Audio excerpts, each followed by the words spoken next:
You need to have it turned down. Is We got audio now. Yeah, we should be good now. Yeah. Do you hear anything? Oh, nice. See, that's good to have a producer because what if we were just talking for an hour Yeah, that there? would have been weird. Oh, jeez. All right, let me just really quickly do this, and we'll find some.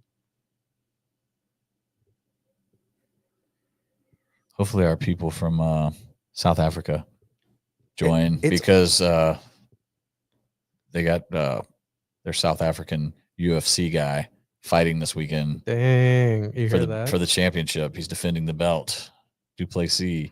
So we're Oh, pulling for him. yeah, we are for sure. I South gotta watch Africans at that. heart. Well, I also wanted to time it because it's Friday and it's like 9 p.m. I think in South Africa, Oh, really? so it's like a great time. I think. Rest up for tomorrow, guys and girls.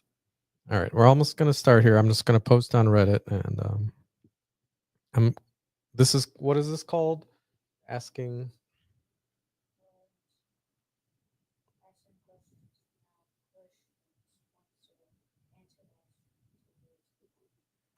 asking questions. No idea what he just said. Christians don't.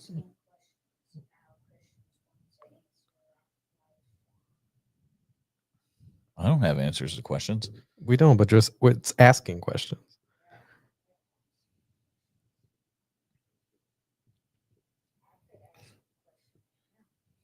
You can go sit down. Is what you can do.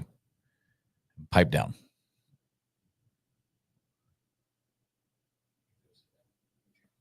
I hear the podcast. Everything's live. Turn it down. Or this will be your last trip to the podcast studio.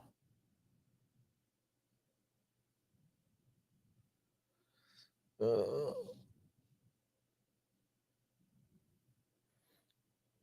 right, I'm done. All right, so welcome back to the podcast. We are live on YouTube. How are you doing this week, Fred? Doing good. How about you? Doing really good, actually. Doing great. I like to hear that you had some success on the markets. Oh well, no one knows about that. Let me That's all strike good. that. I don't go around telling people everything I do, but it's not something that would hinder my day to day life because I get up at 5 o'clock and I'm usually done by the opening bell is 9:30 in the morning Eastern time. Wait, so So you do like pre-market yeah, stuff? yeah, Like who trades on the pre-market? I don't even know. Like, doesn't it anyone? tons, Huh. tons of people. So I like to be done before the market opens because then it kind of goes crazy. All the scanners are going off and all that type of stuff. But uh, I wanted to find something that I could, do not take away from the Airbnb stuff and all that. And I just, I don't want to say I'm a natural at it, but it came pretty easy to me. And it fits with what we're about, the against the grind stuff and all that. And yeah, it's a good week. Nice. I mean, if it's easy, that's how I usually can judge things if it's in God's will. Like I heard you're not supposed to do that too, but if it's without any like real resistance, like I find that as like something that okay, I'm heading down the right path. Yeah, yeah. Is that something? That's what it feels like. Like it really wasn't even something that was on my radar. And, you know, it came to me during prayer time, when I was fasting and all that. And I just started looking into it more, started messing around with it. And the next thing you know, like I'm waking up every morning at 5 o'clock to do it. So, uh, and as far as it coming easy, like I don't know how to explain it. Like it clicked. And a lot of things for me aren't that way. Like I have to put effort into them and I have to study and I have to, get my hands dirty and get into it. But it was just like like when I started, I took off running and never looked back. So Nice. No, I mean, I never even heard about that. I know people do pre-market stuff. I guess there's less liquidity. So my when I started doing this, what was the issue was like it's you're trading at bots. Like I think any like brokerage you're at like have bots that know what you're gonna trade right before you press submit and then does like a counter trade right away. So you're kind of screwed. But I think maybe pre-market's the way to do it because then there's less bots. I just feel it's all bots now. well, you can see the spikes as soon as like news comes out or something like that. That's kind of, I think, what you're talking about, the algorithm type stuff, because you can see the candlestick just shoot straight up. And I I didn't necessarily believe in insider. Well, I'm not saying I didn't believe it. I didn't know how prevalent it was, and it's just like you can see it like live when the stock shoots up. News comes out exactly at 7 o'clock, and boom. Yeah. Well, there's definitely one of my best friends. He does compliance now, so he looks for insider trading. But he worked for a moneymaker, I and can give him some stocks that are definitely been insider trading yeah, and irritating me this week. you But should. He does like commodities trading, but even in that, there's stuff compliance. But the money market he used to work for, that's where all the money is, and they have like insider knowledge as soon like before things happen, and then you can't compete with these people because yeah, they're trading millions on margin, and we're trading thousands on ten thousands on margin, and it's like you can't even like you don't even make a dimple, and they like out trade you right away. That's why I always thought it was kind of a corrupt system with the whole market, because like if you don't have money, like you're not one of these big brokerages that have like all the money, you're competing with bots. Like I just didn't see how you can win. But that's why I went to crypto, because then I had a lot of success in crypto. But you're giving me faith here again in the markets that you can do something. no, you could definitely like make something happen. And one of the reasons I like doing the pre-market stuff is there's something about, I've been on a Starbucks kick lately, just a coffee, like regular black coffee. Uh, and I go every morning. And there's something about walking in to pick up your coffee at 8 o'clock while everybody's rushing to get to work, knowing you just made two, three, $9,000, whatever it is you made. Dana's still asleep while all this is going on. Mm. And it's really hard to have a bad day when I've I don't start at 5. I get up at 5, and that whole first hour of the day is prayer time and devotionals and all that type of stuff. But I at 6, I'm at the computer and doing my thing. And it is not let me say. All right. Monday was a drag, and I think I made $260. Every other day after that, 1,000 or more. Done by 9:30 Eastern time, so 8:30 our time. Mm. One day, 9,000. So there's something that allures me to that, knowing like when I was in Iraq, I was thinking, I think I made like $2,000 a month, Yeah. and I'm pulling that in a few hours in the morning, like, But dragging this back to the title of this podcast about asking questions that Christians don't want to really answer, is it good to make a lot of money? Like, isn't that like kind of a way to get off kilter? Like, if you're making more money than you're I, chasing that dragon no, again. I think, no, I don't think 3 years ago, it probably would have been bad for me to make this kind of money because I was still living by the flesh. I think when you're living by the spirit, I think God wants you to have as much money as you like can make. I give more. I don't think twice. But doesn't that scare you? Like when you hear those like giant mega church pastors be like, "I need God to give me a new plane. I need Yeah, this plane to go spread the the message." real ones, they're not like that. The real ones don't want a plane. They don't want multiple houses. They want to win souls for the kingdom. So, yeah, I understand what you're saying, but I don't buy into all that. Yeah. I'm I like to think that I'm savvy enough to see past the nonsense, and I don't believe in the prosperity gospel types. Like that's not who I am and what I'm about or anything like No, that. I know from I know I think I had to be ready. I think I had to be ready that I could be trusted, right? And not go out and buy Lamborghini, Ferraris, like all this stuff that I'm not about. Years ago, that might have been a thing, right? So no, I think I don't know.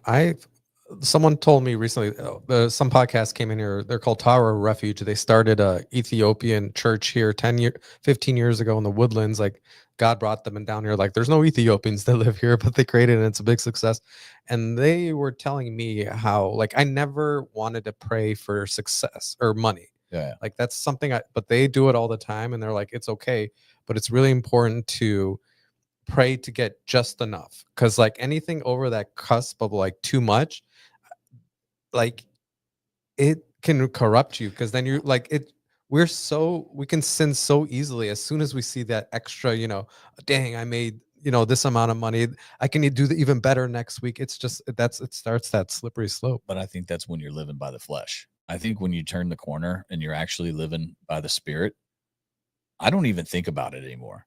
Money is not something that's on my mind. See, that's how I am. I don't pray for blessings financially. Like this morning, I spent the whole time praying for other people. Like I wanted to make that a part of my daily routine is like praying for other people. Like we've got family that are having issues with a newborn, like just things like that. People going through hard times. The homeless man I saw yesterday downtown Houston, like those type of things. Like the financial thing is not even on my radar, right? I'm just living life. And I think that's the difference. That's what I'm talking about. 3 years ago, I was living by the flesh. I would have been a terrible manager of the money that was, blessed upon me or however you look at it. Now I feel like I'm a good steward. That's good. Because obviously God wants us to have enough on this earth to get by. Like we shouldn't be suffering and not having food on the table, like not providing for our family. Like we should have sustenance. But I think the exuberance is where I have the issue. And then so you trust yourself that you'll stop making money or like you No, can I just make as trust. much money as you want? Yeah, I trust myself that I can walk. Like I was up $3,000 today, and I was like, I need to go watch a sermon, or I need to go do something else. Like it's not. You see what I'm saying? Like I'm not Yeah. addicted to it. I'm not. It's not who I am. It's a part of what I do, but it doesn't have any control over me like that. And like I said, it's not about necessarily the money, but I also know I'm in a good enough spot spiritually and mentally that I can take care of the money Mm. and put it to good use. Whereas 3 or 4 years ago, I would have been just like everybody else. Yeah. So whatever happened, did you ever find that homeless guy in the woodlands or? No, I still haven't seen him. I still haven't seen him, but I did see somebody else. And I guess that's my thing. Like I had a $20 bill in my wallet.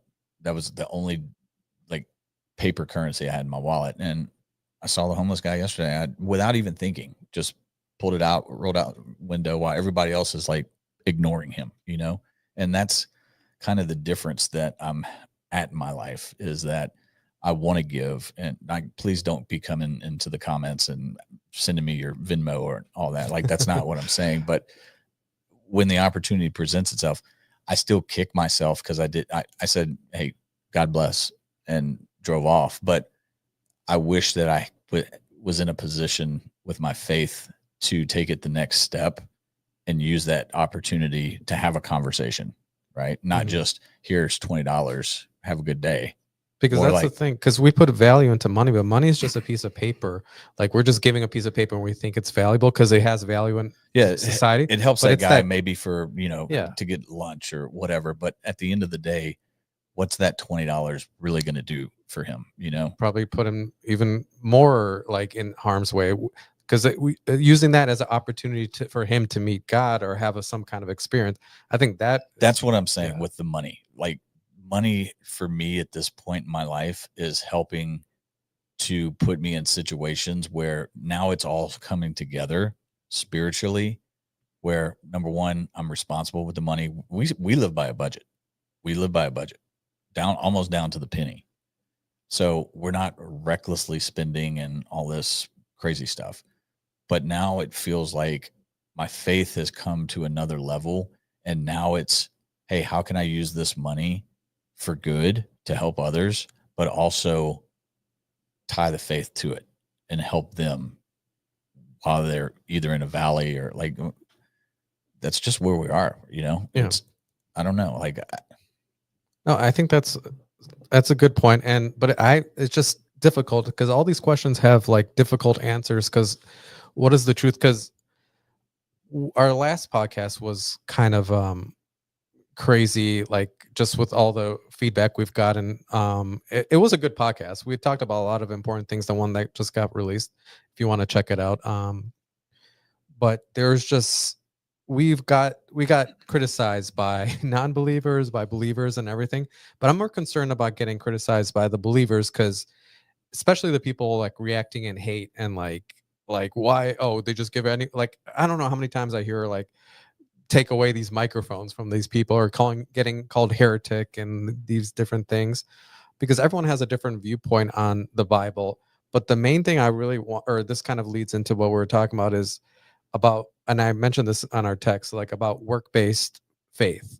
Like I was an ex-Catholic, and I'm very against like you need to do these good things and then you become saved, or that's how you earn your place in heaven. So a lot of people were saying, we're kind of preaching that kind of thing in the last podcast, just by saying, um like it's about my family that's not putting in the work.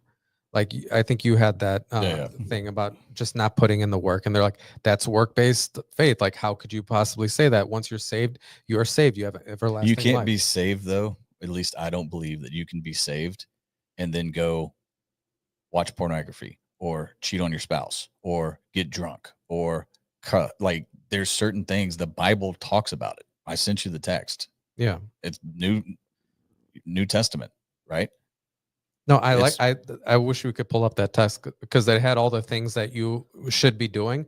But I think my point, and maybe their point there too, is that if you're truly saved, like all the works come out of you, like all that thing, you wouldn't be tempted. Like I haven't watched pornography since I got saved, because it's just not a thing that I would ever want to do. It encourages sex trafficking throughout the world. Like I can't even imagine opening up. Like I used to love it. I had the VR headset. oh, I just I would go so deep, and like it was my thing. I loved it so much, and I was addicted to it, obviously. And I thought it was just like normal. Like this is pretty cool. And like I have no urge to do it right now. Like I couldn't possibly relapse anymore, just because it's just not part of my being anymore, because I've been saved. no, I get that, but there's people out there who I was the same way, right? I thought I was saved, and then I was getting drunk. It talks about it, drunkenness. Yeah. So, at what point are you going to stop living by the flesh and start living by the spirit? Because when you live by the spirit, it's not works that you have to do because you're not doing any of those things. You're living by the spirit, right? The spirit has taken the temptation for the porn away, the sexual immorality, the drunkenness. Like the spirit is love. You're living by love. You're taking care of people. You're giving. You're doing all those things. That's the works that we're talking about. It, it's you can't be a hypocrite Hmm. at the end of the day. And Yeah. if people want to get mad about that, then I suggest they look at their own lives about what they're doing and what's causing them to get mad about something that's in the That's a good Bible. point. Exactly. If you're getting mad or acting in fear or anger, those are all not fruits of the Like spirit. if you want to call yourself a Christian, but you want to go to the bar every night and pound beers and get drunk, like you have some self-reflecting to do because that's not what he wants us doing. Yeah, but I wonder if those people do think that once you're saved, but you then go to the bar, have lust, go watch porn or whatever, but then, ask for forgiveness. Are you still saved? I think those people think yes, but I think the It's real not point being is, saved is not a free pass to go sin. That's that's the I, real works is living by the spirit, not wanting to do those things, right? There's a huge difference. There's a huge but difference. I think we agree. And I'm saying those people are probably not really saved. Yeah, And, yeah, exactly. and this is where the whole crux of the issue is, because you need to put in work by being saved. Like getting saved by Jesus, that takes work to want to do. And then yeah, you don't have to do any more work, because everything will come out of you. But the initial thing of believing in Jesus Christ, die for your sins, that takes work. But also it's the work. When I'm saying work, it's are you putting in the work to have a relationship with God? Are you praying? Are you studying the word? Are you, serving others? Are you doing all these things? Because that was the whole point of the conversation, was we're either going to hear one of two things: depart from me, I never knew you, or well done, my good and faithful servant, right? Depart from me, I never knew you. I didn't know who you were, right? That means you didn't have a relationship, Yeah. right? So where's the lie? And well, just because there's contradicting, like there is some scripture that says, once you're saved, you're forever saved. But I think But that, it also does not give you a right to go continue to sin. yeah, You have to. I actually Googled and did some research on all this because I was curious, yeah, and it lays it out perfectly. You have to live by the Spirit, because if you're living by the flesh, you're not, like, how are you saved at that point? hmm You're going against what the Spirit wants. You're going against God's will. no, I have nothing against that. Like, Yeah, so, that's like, very true. I don't know how else to put this. Like, that's the problem that we face as Christians, is because the pastor I follow, he's worried more about who we're talking about than the non-believers, because these people are living in a false sense of comfort, really. Like, I believe, I'm saved, that's good enough, I can just go about my life doing the things that I've been doing, and they're going to get to judgment day and hear the words that they don't want to hear. hmm He's worried more about them than he is the non-believers, because that has to be a rude awakening. No, amen. That's spot on, and I think you're right with that. There's no question. My pastor at my church, we've been having guest pastors these last 4 weeks, and it's really interesting. I love hearing from different people because it's like a whole different vibe that's happening. And this last one that came in last Sunday, he had a good thing. It was from the Colossian book of Colossians, I believe, and it's just how we have to live Christianly in three different ways. It's not inward. Everyone like really focuses on, like, yeah, you have to be a Christian inward, but you also have to be outwardly Christian and upwardly Christian. So it's a kind of like a triangle, like Mhm. a very like the most powerful symbol in the world is this triangle. So you have to act righteous to God, inward towards your church, to you, and then outward to your community.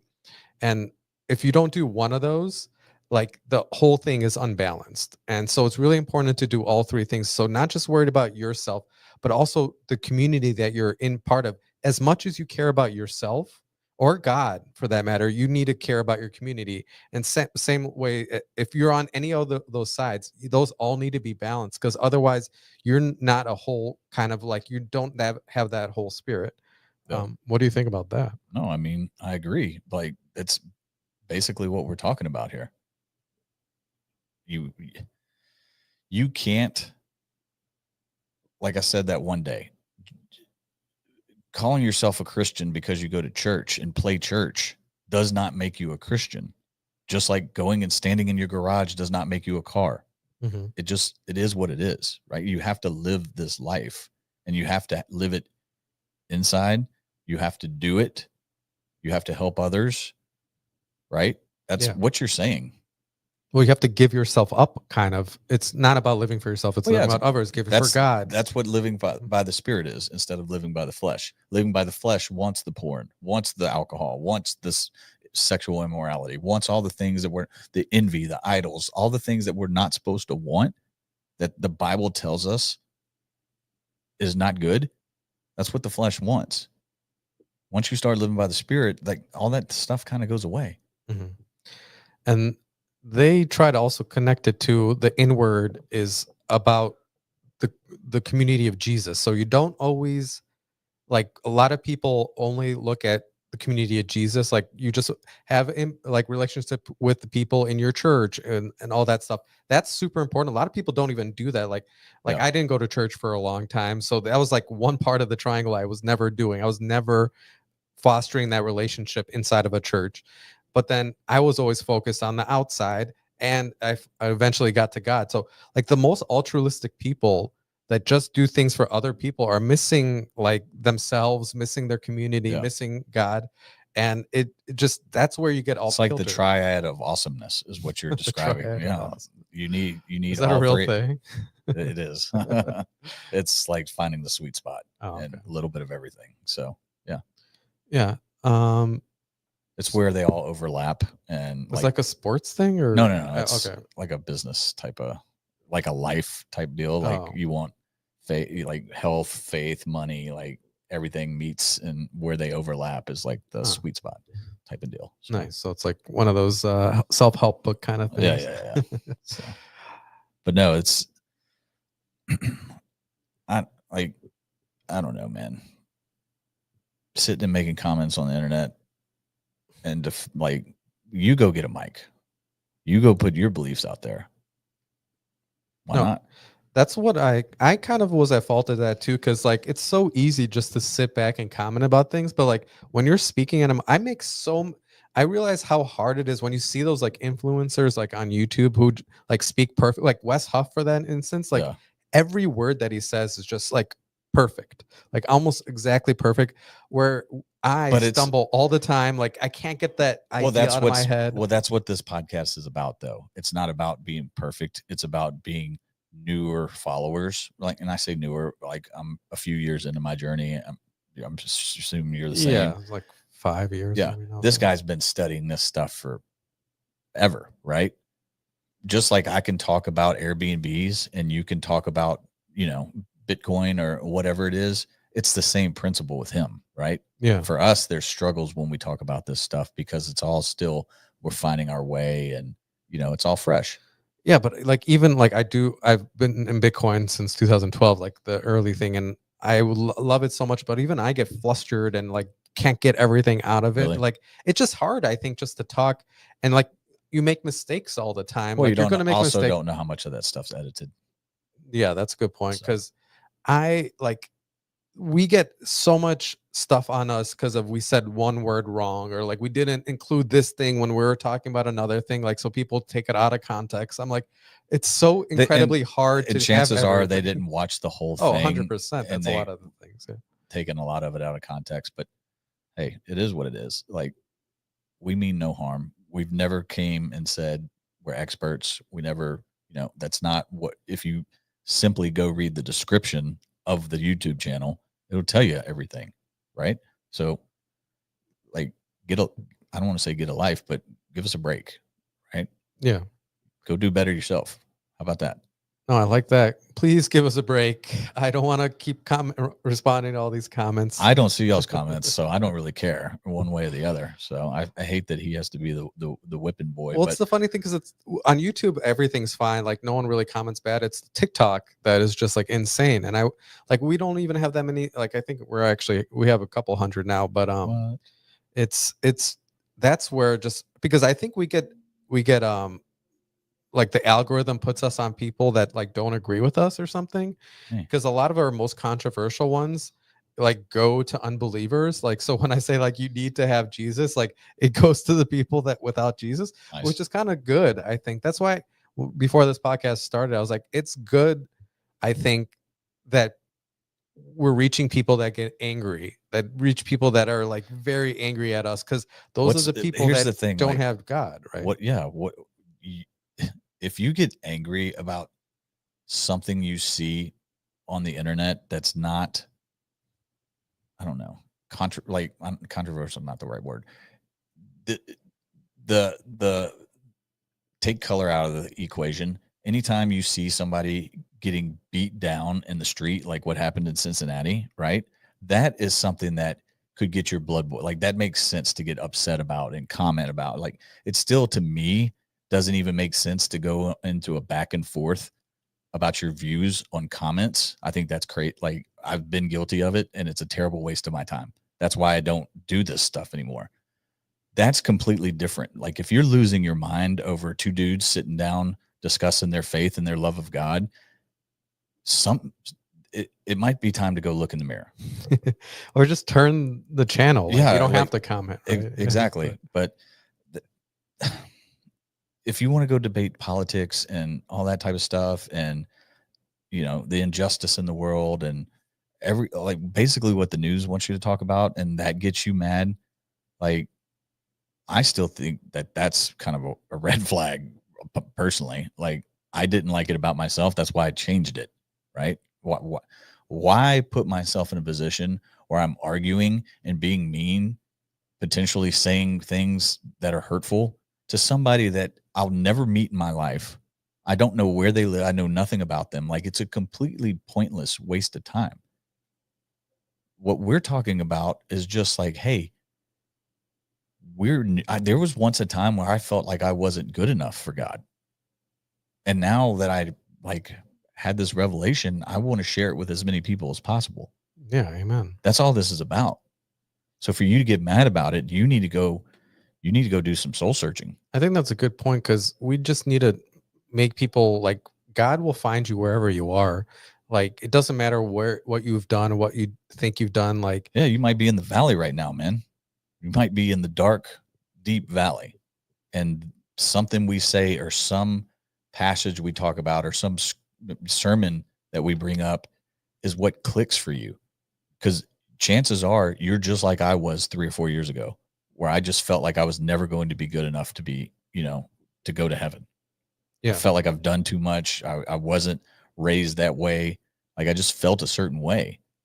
And it couldn't have been further from the truth. And you're never too old too, because I know people get frustrated when they're on like 70 years old. They're like, I can't change, like old dog can't change its ways. But like, you're never too far away from salvation. Just try, like, little steps at a time. Like, Yeah. start reading a Bible, start just talking to Jesus, start having conversations with him, and then it'll lead you there And eventually. it'll also, if you have it in your heart right now, or it's just who you are, that you're just unhappy or you're miserable, or like I don't want to go too far off the rails, but we just had somebody check out, was there for a few days or whatever. And this house has 34 completely 5.0 5-star reviews on Airbnb. Like it's perfect review wise, not one single review less than 5.0. On VRBO, we only had like 5 or 6 reviews, but they're also perfect. So this house total completely perfect, right? This lady sends us, and I think what she was trying to do is extort us for a refund. Oh, wow. Yeah. That's the hint I was getting, because she was saying, I'm going to leave you a 10-star review, or whatever. 10-star doesn't even exist, but 5-star. yeah, that's what she said. And Oh, she yeah, did say 10-star. yeah, blah, blah, blah. But I wanted to send you a list of things that are wrong with the property and blah, like all this other stuff. And Oh, it was wow. like That is extortion. It sounds like. unclean and all this other stuff. The very next guest that checked in the day, like he checked in the day she was leaving, when he checked out, 5-star review, place was super clean, like all these things, right? So like I'm saying all that to say, like, that person comes off to me as somebody who's just unhappy and miserable and all those other things. When you get to like the point that I'm experiencing in life, I can't imagine being miserable now, right? I can't, like, there used to be a time when I was going through hard times and I saw other people being successful, like that hurt me. Like that made me miserable. That made me want to sit there and be mean and say, talk back, like those human type of emotions that we feel, right? But that was the flesh. That's because I hadn't found this part of life yet. Yeah. I can't help but be happy for other people now. I want everybody to win. I want everybody to feel what I feel. Like I want everybody to have a relationship with God. And we You got to, turn the corner and it's like, to even think about living life differently, I can't fathom it right now. And I haven't even peaked. That's the exciting part. do you Like, think you'll ever peak though, or it's just never ending? Right? yeah, I think it's always a constant pursuit. I mean, I guess peaking would be memorizing the Bible word for word and like knowing every single, like what it means. Like that just seems not possible. Right. I think think peak is Jesus, right? That's, yeah. Like, I what we don't think know. you can peak with this is my, But it's nice to see the peak, right? Well, we're walking up the mountains, hard work, but we see where we're supposed to be, and we know the view is getting more beautiful as we're walking up. yeah. And I guess all the stuff that you're talking about, part of what we've said in other podcasts were like, hey, I feel like our faith is making me a better person. It's making me a better man, a better husband, a better father, better friend, right? Like, what's wrong with that at the end of the day? What is wrong with that? Nothing. Yeah. It's good. I'm not the person that's sitting here leaving mean comments or whatever it is they're doing that's gotten you a little frazzled these days. But I think that's the whole point, though, that the problem people have is. But do you see the difference? Yeah, but no, God's working in my life. But they think that not having God is working in their life because that's what they came up with. What's good? Good is not telling you what to do. Like, I'm not good telling them what to do. I know, but that everyone has their own definition of good, especially atheists, especially like anyone else. They come up with what's good, and it's good not to follow Jesus. It's good not to be too religious. It's good just to do your own thing and live life and be happy and, do whatever you want to do. Good. But it's not. That's what we have to. But I also watched another sermon today, actually, where you don't have to,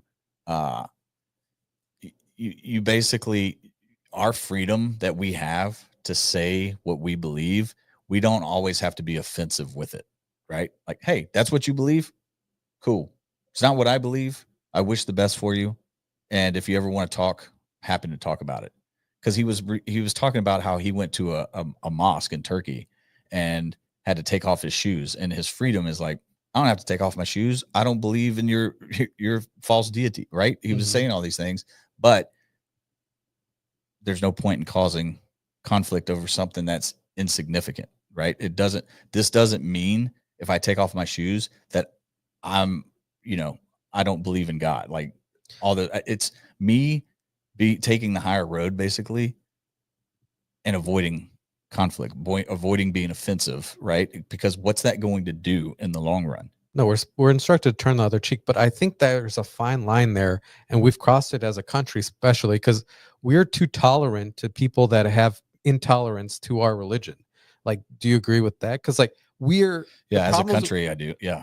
The problem with our country is like the no prayer in school and like all that type of stuff. Like we don't want to offend anyone, so we strip all the meaning out of the things. Like, I had an argument on the line, and I think this was a big revelation. It was in Canada. Have you heard like they can't go hiking in the woods now in Canada? Have you heard that? No. It's insane. I told you I don't watch the news. But it's because there's a fire risk and the things, but they're telling you can't have picnics. You can't even go walk in the woods right now. Kind of like do anything. Kind of like surfing by yourself. It's the same kind of COVID thing. During COVID. But this is a climate crisis now. I think this is the first climate emergency they're kind of doing like this. The fires are not even the worst they've ever been, but they're trying to strip our rights away. And that's what I'm trying to get to. Well, that's Canada. They're not stripping our rights away. They did. Hey, they did. No, they're not. Well, that's what they're stripping their Canadians' rights away. Yeah, but I want to get back to a common understanding of what. I thought we were talking about our country. No, but the same thing happened in COVID. It started in Canada. True. Okay. They started trampling protesters in Canada, and then it happened in the United States. Right, it's like a test run that happens in Canada because we're very similar people to Canada. We were Christian based. Now we're leaving Christianity behind, and it's all about relative moralism and just doing what's good for democracy, even though like democracy can mean anything. Yeah. So the same kind of things that are possible in Canada, I think are just as possible in the United States, especially like in Minnesota, Minneapolis, Chicago, New York, those kind of things. It's gonna happen there too. And that's really where I want to get back to what you were saying is the people, we need to believe in rights. And this is like John Locke. I don't know if you know who John Locke is. He's a political philosopher. He started like Western democracy. And it's all about believing in rights. I don't think people that don't believe in God can believe in rights because they're God-given. They come outside of humans and they can't, we're born in with it innate rights like to freedom of expression, all these rights that our Constitution guarantees, that the government didn't create those rights. God created it, and they're just trying to instantiate in laws. But other people think that government created these rights, and government can take them away anytime they want. And so that's how you can stop people from taking hikes in Canada right now, because that they don't believe in rights. Yeah. They believe in privileges. that can be taken away from them at any time for any public reason if you have a good enough public reason. So that's what, like, we need, like, you have a great point. We're supposed to turn the other cheek, and we have to be gracious. We can't trample on other people. No, I should have said like when it's insignificant, right? Okay, that's a good yeah. It's when it's insignificant, you don't need to go cause problems, unneeded problems. That was basically the moral of the idea of the story was, hey, this isn't that big of a deal. I'll just turn the other cheek. But now if somebody's, you know, it is a big deal. It's you got to stand up for what you believe in. Yeah, and but I thought that was a big revelation that I had about the rights thing, because I'm just gonna start anytime I'm having a political discussion anymore, well, especially when they're saying you're trampling on my rights. You know, I have this right to do this thing. All they're using is the word. They're using the word right, but rights have to come from God or something away from you. Because if you don't have, if you can be taken away for a good public safety reason, it's a privilege. Yeah. And so I'm going to stop people from calling that they have a right to abortion, right to LGBT rights. Those are all privileges that you think the government should give you. We need to come back to what God gave us, and that's the, you know, right to life, liberty, pursuit of happiness. Those are the three rights that led to the start of the democracy. And I think just politically, I'm just going to focus on that anymore, because I was able to convince like complete leftists, like LGBT activists, that they don't believe in rights, because they're like, okay, yeah, I believe it's always going to be the government that creates these things. So I'm like, okay, you don't believe we're born with any rights, and they agreed. And I think that if we can just unravel that, like, we can solve a lot of issues, I think, as a society. Yeah. I think So you're on some. I think so too. Yeah. There we go. Better. But yeah. So I really wanted to say that. Did you have any good? You've been watching The Pastor. Have you seen any other good things? A lot of living, like that's kind of why I've been talking about it that much, is living by the flesh, living by the spirit, that type of, like, I see my past in that, and I see where I went wrong, right? And again, I haven't even reached what I feel is I'm not even halfway to my potential, right? Faith wise. So it's exciting to think about that and just learn like the ways I was living and how fortunate I am to have. Oh, we got comments. Oh, here we go.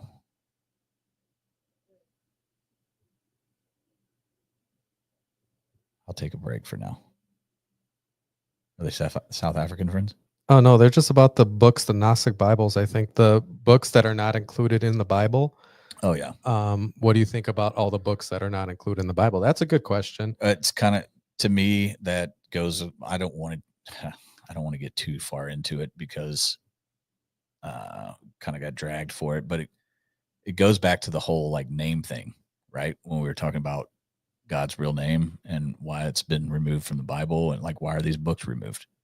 I want to know these things.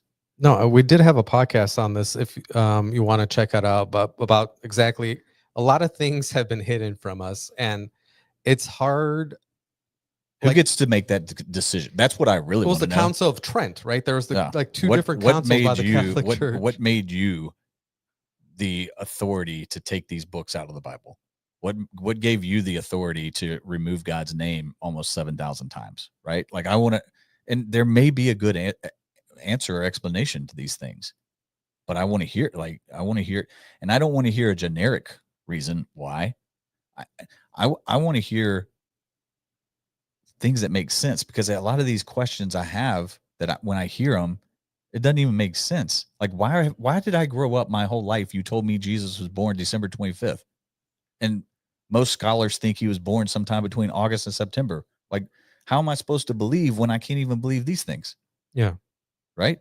And now there's books missing from the Bible. Like, what's in there that I need to know, or what's in there that you don't want me to know? But it's a scary, slippery slope. As soon as we start accepting, like, those are deuterocanonical books or whatever they're called, like books not in the canon. There's a lot of things hidden, but I think Jesus really gave us the best insight to this. Like, we need to judge things by the fruit it gives up. Like if the Gospel of Thomas gives off good fruits when you read it, Yeah. like then it's a good thing. And if the Old Testament, like there's a books that like say that you should have slaves, and like when you should take your children over rocks if they dissipate or something. I don't know if those are good fruits that come out. Jesus was the satisfied the old covenant. So should we be really listening to books that are saying that slavery is okay, and not listening to ones that about turning the other cheek and about believing in Jesus in the afterlife? There's those books have a lot of crazy things in them, Yeah, I but don't even know enough about them to like. I don't want to get myself in another situation with the name thing, right? Where yeah, you got some fights over that one. yeah, and that was back when I cared what people thought or whatever. So, no, but I'm aware of it, and it brings up questions myself. But kind of what I've found as far as all this goes is like, hey, I have questions about Jesus's name. I have questions or God's name. I have questions about when Jesus was really born. Like, why was this whole Christmas thing like brought upon us? And now Christmas, in my eyes, has been commercialized. Right? It's not even uh, about him anymore. It's about what can I get? How many presents can I get? Blah blah blah blah blah. So I tend to focus more on like, hey, this is the stuff that means like I'm able to connect with this passage. I'm able to connect with this sermon. I'm like, there's so much out there that could. I feel like my energy would be spent in a negative way, right? My time and my effort would be spent in a negative way instead of. I'd rather pour my focus and my attention to the things that are more in a positive. But hey, if somebody could say, hey, here's why Jesus, we celebrate his birth on December 25th, and this actually makes sense. I want to know those things. No, and I think it's okay to ask questions. So this commenter is just saying he's not talking about those specific books like Gospel of Thomas and Gnostic ones, but we're just talking about all those books in general. Like which one he Wasn't there like talking? 6 books or something? There's 6 or 7 books that I think, or he's saying there's 4 ancient complete manuscripts that have our canon and some additional books. So he's talking about the Shepherd, the Epistle, Barnabas, and the Dichi. I don't know how to pronounce that, but the Epistle of Barnabas I know I've read, and it's about like the after the revelation, what happens after that. But we're just talking about all those books in general. They're not in canon right now, Yeah. including those ones. But I think stuff that's written in Greek has a lot more. I like reading the Bible in actual ancient Greek because a lot of those words are not, you can't translate Dude, them in Latin. I have trouble reading it in current English. Reading it in Greek is insane to me. No, but I read no, in English and then click on I have this app on my thing. It's really cool. And then especially What's words that that I don't. resource called? What's that you're There's some talking name about? of the Bible. Oh yeah, there's some name of a dictionary that does. I can't think of it. Strong? Does that sound familiar? Strong. Yeah, Strong's dictionary or There is some dictionary. I just have an app that does it. And he's saying, so this is a big thing that's happening on the internet right now with the Book of Enoch. I know that Joe Rogan just had like that Congresswoman Paulina something another on, and she talks about the Book of Enoch. And I know Wes Huff also talks about the Book of Enoch. So these are all these books I'm talking about, and it's okay to read them. I think it's okay to look at it, but then you have to judge them by its fruits. What is it? Do you become a better person after reading it? Does it give you more closeness to Jesus Christ? Do you believe in Jesus Christ died for your sins more? Does it make you a more complete Christian? If it doesn't, if it starts making you question things, and it starts to make you, pulls you away from the Lord, starts making you angry, fearful, dissentful, like then it's not a good book. Because there are books out there that I think, like there is this church here in the Woodlands that only talks about these books. Like they use the canon, the official canon, and then they talk about all these books, and they do some very weird things, and that I can't say is a good fruit. Like it, again, I can't judge them as well. Maybe they're doing amazing things in the background, but I think Jesus gave us the key to understanding anything, and it's so simple. I remember the first time it was just like a revelation. Just, you can judge things by the fruits. Does it have yeah, a good impact on you? If it doesn't, then it's bad. If it does, then it's good. agreed. So I don't know if that helped you at all. His name was Julian's Land. I really appreciate the question. You watching? Um, are you from South Africa? Because it seems like we have a really big viewership in South Africa. We just turned the page. The recent viewers that we have on our thing, a majority is from South Africa now. Used to be like Really? 60% United States. Now it's a majority South African on the new. I knew I always liked those people. Like those are my kind of people over there. Besides the one that mugged my grandmother. But Oh, you have one of those stories? oh yeah, my Oh, wow. grandmother got mugged in South Africa. Oh, And wow. and her husband at the time. He wasn't my grandfather. He was, I guess, step grandfather, but yeah, they got mugged. Well, I think that's really it happens a lot. Like there's a political party in South Africa, and maybe people can because we're from all walks of life on South Africa. I look at the followers. It doesn't seem like there's one set of people that really follow us, but there's a political party in South Africa that is about killing the Boers. They have a song. Have you heard of that? No. And it's just Boers means like the old white farmers, like the people that had the old farms, and they say it's just like one of their songs, old songs, but it's all about killing the Boers. Wow. So like you can tell that's not a good fruit. Yeah. Right there. If it's trying, even if it's pretending like it's about historical, like it's just an old song we sing, but if it's about killing people.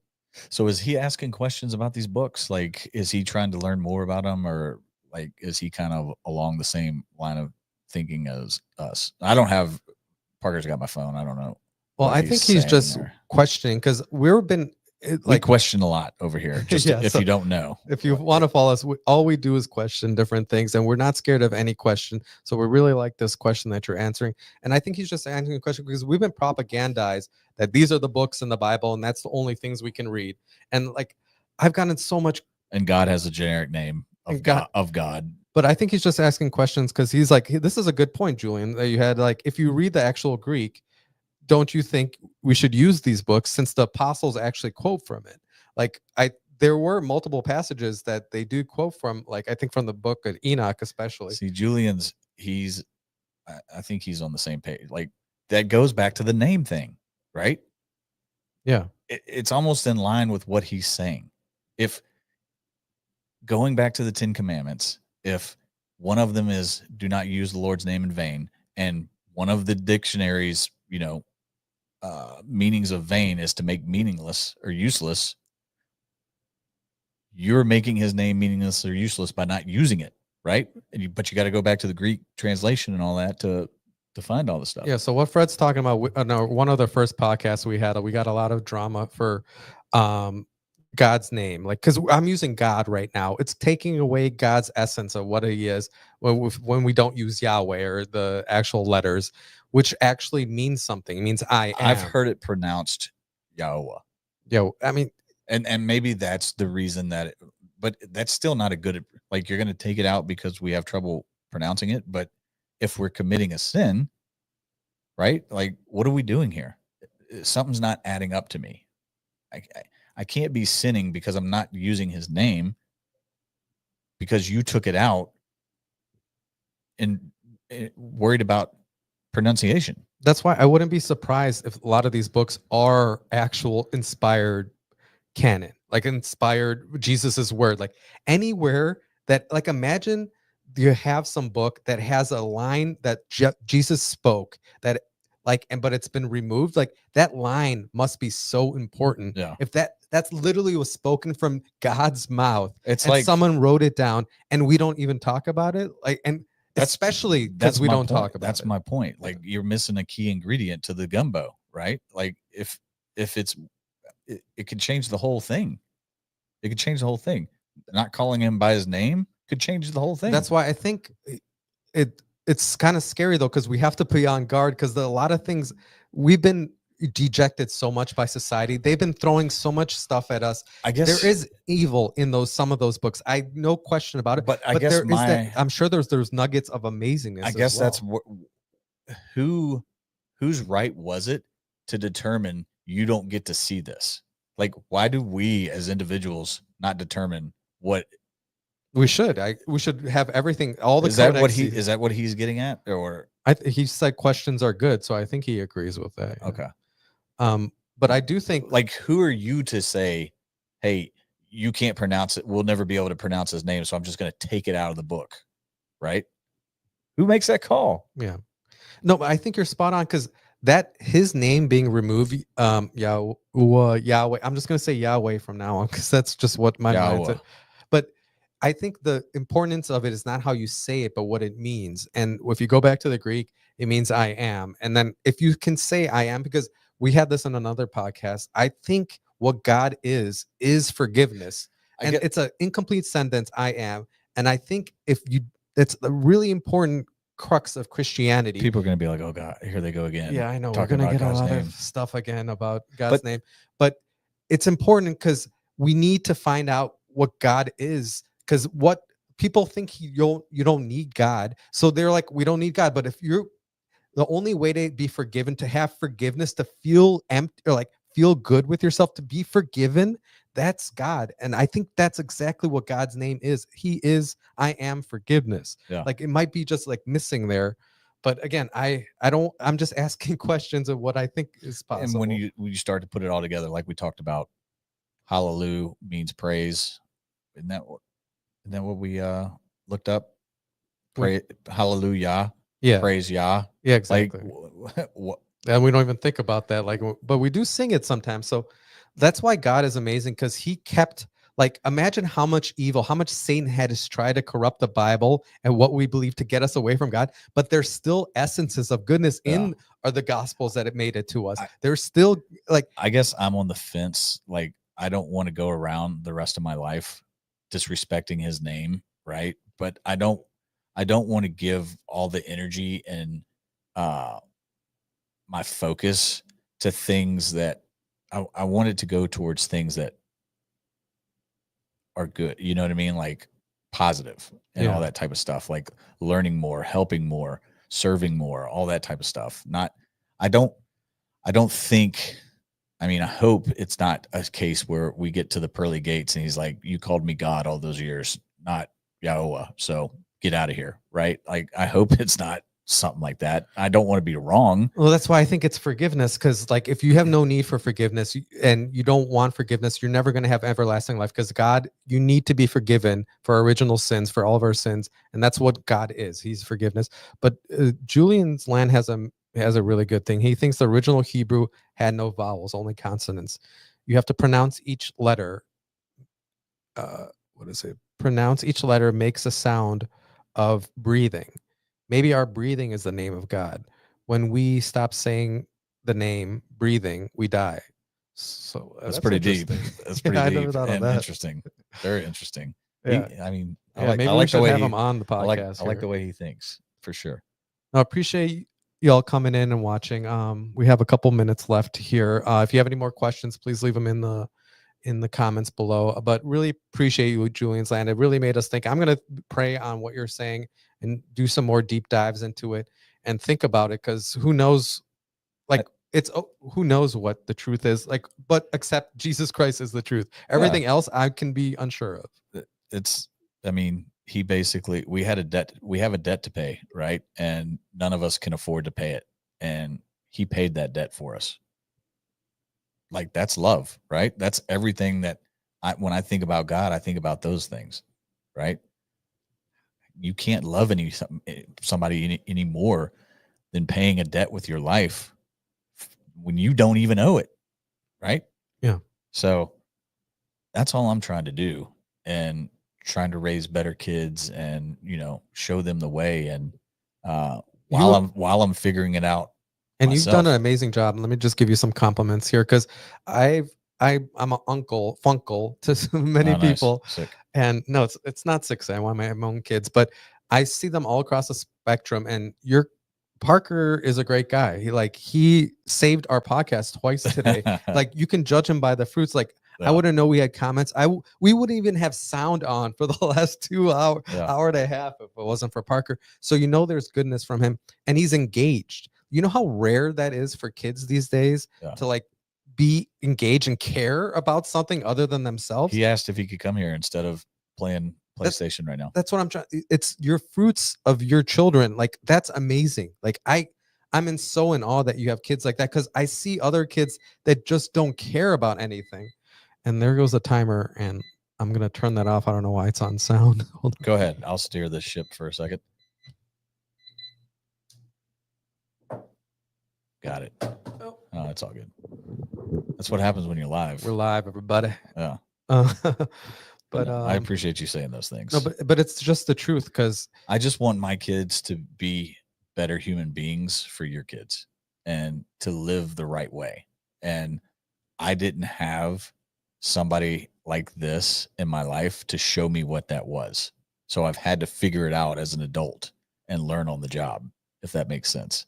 So hopefully I do a good enough job, and when they become parents, they can pass it on and pay it forward, and that's the all snowball these other things. And just if nothing else, like I've said it before, it's sad to think that there's nothing after this. Like that's just sad to think. I don't even want to think. I don't even want to have that thought in my head. Like that. What do you mean sad? Heaven? What do you mean? I'm saying if you're a non-believer, oh like, yeah, it's sad to think like my time on earth is done and that's it. Like it's just everything goes dark. Okay, one more question, because this is kind of what. But I was saying, go ahead. I just want, if that is how it ends, well, at least I can make the world a better place, controlling what I can control, which is how I raise my kids, the human beings that they become, and then they raise better exactly. kids. Yeah. At the end of the day, that's all I'm trying to do. I'm trying to get to heaven. I'm trying to make sure they get to heaven and my wife gets to heaven and everybody because I believe in heaven. But I think it's sad if you don't. If Amen. This is it. And I used to pray that. Sorry, I didn't mean to interrupt. No, I interrupted you. So you're all good. And you have a spot on, because I used to pray.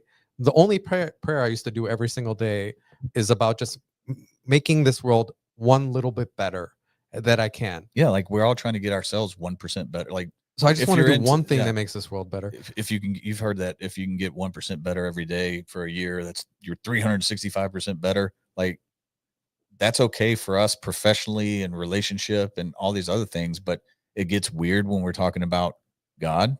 Like I don't understand this, right? Yeah, but so what I was leading to the thing, because it is scary. It's got to be scary for unbelievers that there's nothing after this for them, right? They could just do everything they want. That's why there's no responsibility. That's why they can't be a hypocrite, because they have no moral set of things that they have to abide by. They can just do anything and they're good always, because it doesn't matter at then.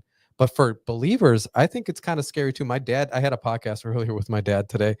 He's in Poland now, and he's very Catholic, and I love him to death still. Not that I always will. But he had a thing comment today, because he's thinking about death a lot more, and I think what scares him is if he gets to heaven, it's everlasting. Like there's no end to that. Have you ever thought about that? Like it's just forever. Yeah, and it's going to be perfect and it's going to be awesome. Like if life was perfect right now, you had everything you wanted, you wouldn't want it to end. When the favorite game is on, or the favorite movie, or the favorite show, and it's just perfect, you don't want it to end, right? Yeah, that's how I think about heaven. I would never want it to end. I think that's the answer to that question, because as soon as you have those questions of like, what, like I would feel sad, or I would feel angry, or like I wouldn't like it forever. Like that's the self-doubt right there. That's the anxiety that's not going to exist in heaven. No, I was looking at just, I don't know. It's paradise. It's perfection. I don't know why anybody would want it to end. Right. Yeah. Like, plus, if we're being honest, from everything I understand, like time is not a thing at that point. Right. I think that's a good point too. Yeah. Time is just for on this earth. Yeah. It's not really going to be like, oh, here's Groundhog's Day all over again. Like you're not even going to note it. Like 1,000 years is like a minute over here or something. What, Man, you reminded me of all these arguments I've been having with people. One was about time. I really like the answer, but let's save it for another podcast, because I think we had a lot of good stuff on this one. Yeah, thanks for y'all for watching. Hopefully this had some impact. Let us come into the next ones. I like this live stream format. Maybe I'll like schedule it for next time so more people can look into it. But I think we already had more viewers because our shorts get the most. If you're new to this channel, our shorts are where it's at. It seems like everyone loves our little shorts that we make out of these long podcasts, but it's so much more important to be engaged in these long form things because you get the context of what we're talking about. Yeah, and kind of go into what you were talking about earlier, like church, is we are the church, right? It's not just the building that you go to. And so if you don't have a church and you're looking for a tribe or a squad or, whatever, like this can be part of that as well, right? So church at the end of the day is also surrounding yourself with like-minded people who you have stuff in common with and you can build relationships with and that sort of thing. So I'm not saying this is a substitute for church, but I'm saying this could be a supplement or something like that. So yeah, I like it. So Tristan, thanks for your questions. If you want to be part of this podcast, what was Tristan's question? Oh, he's the one who was asking all the questions. That was Julian. Oh, Julian. Sorry. Who's Tristan? I have no idea. That's what I was asking. That's crazy. You sure somebody named Tristan didn't just ask a question? Oh, I know why. Because I just got a podcast booking. Her name was Tristan. Oh, okay. Okay, that's why it's on my mind. Apologize to Julian. I'm sorry, Julian. I will not. No, I really appreciate it. If you want to reach out to us, DM us, send us a message. We can have you on the podcast. Like you don't even have to do the video. We have the technology just to come up. You can say whatever you want to say. We have thousands of viewers that are on our clips, and if you have something important, we love to spread it. It seems like you're asking great questions. Don't ever be scared of asking questions.